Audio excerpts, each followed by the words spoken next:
This recipe is going to be under the video, as always, in the description box, in grams, in cups, with a link to go print on my website if you want, okay? I have 2 cups of flour in here, just all purpose, a half teaspoon of baking powder and half teaspoon of salt. I have 4 tablespoons of butter in here. I cubed it and I put it in the freezer. I want it to be real cold. I want you to work this butter into the flour with your hands until you have crumbs.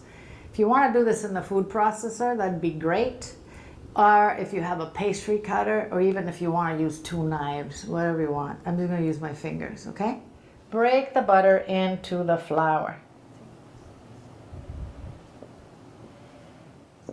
You don't need to freeze the butter, guys. I am in the tropics, so I do it to keep it colder.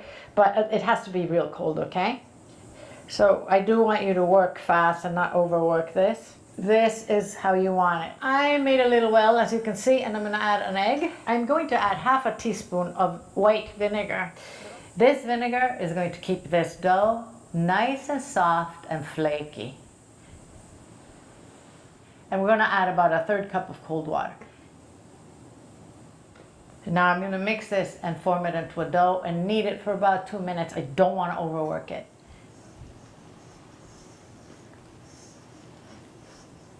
If you work it too much, you're going to have a tough dough.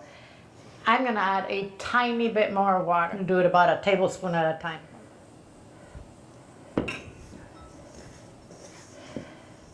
Little more. There we go. This is what you want, okay? I'm now going to wrap this in plastic and refrigerate it for a minimum of 30 minutes. We are going to char a small onion, use a regular bell pepper. The ones on the island here are really small, so I have 2 small ones, and 2 garlic cloves in this skillet. It's dry. I didn't put any oil. I just want to char the sides of my vegetables when they're nice and black. We're going to blend them, okay? This is what we're looking for. I'm going to just transfer this one to the blender. I'm going to remove the bell peppers. And that's good enough for the onion as well. So I'm turning off the heat, but I'm not going to wash my pan. So I put all that in my blender. I'm going to add 3 chipotle peppers and about 3 teaspoons of adobo in here. If you don't want it to be too spicy, reduce the chipotle, okay? I have half of a 400-gram can of whole peeled tomatoes in here with some of the juice. I'm adding a half a teaspoon of oregano, half a teaspoon of cumin, 1/4 teaspoon of cinnamon, and about a half a teaspoon of lime zest to this. I'm going to go blend this. I'm going to add about, a 1/3 cup of chicken stock to this and scrape the bottom of this pan, okay? You know, that little char there is going to give it a nice depth, so don't be afraid of it. And I'm going to return what I blended.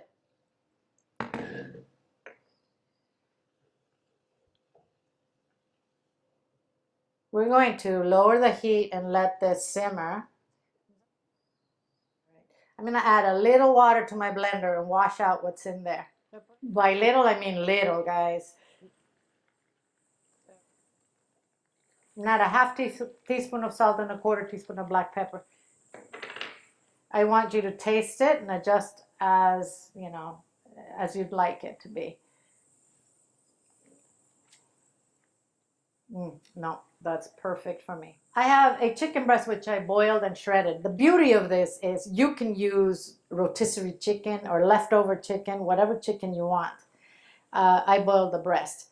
Thighs are also very good. This is going to be a nice filling for our empanadas.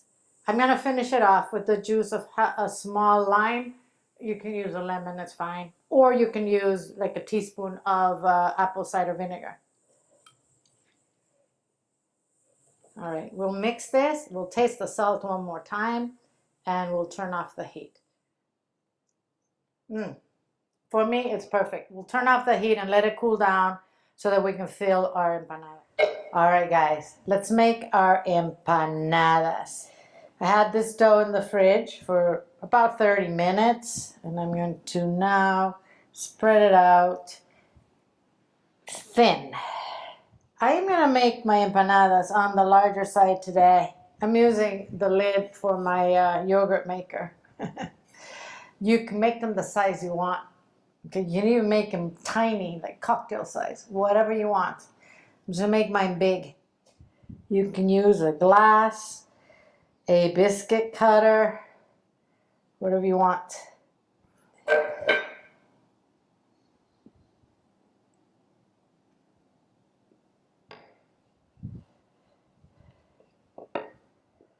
I'm gonna stretch it out a little bit more. Doesn't matter that it's not a perfect round anymore, it's fine. I'm gonna spoon some of that chicken in the middle, fold it, seal it. I'm gonna use a fork to seal these. Not easy to work upside down, guys. All right, I'm gonna put this on a lined baking sheet.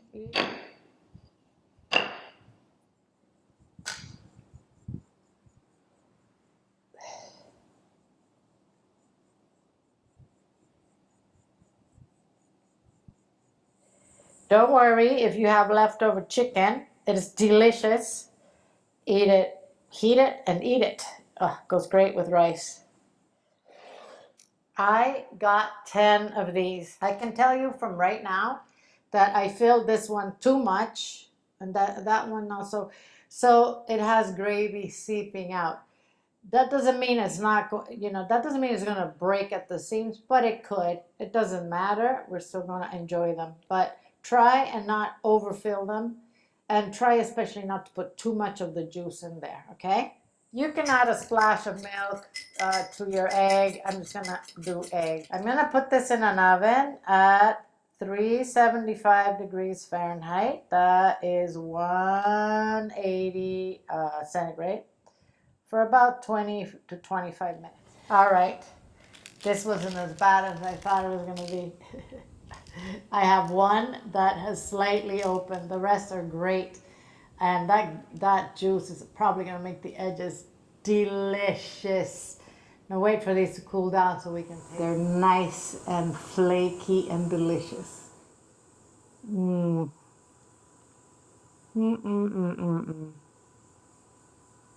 Just beautiful.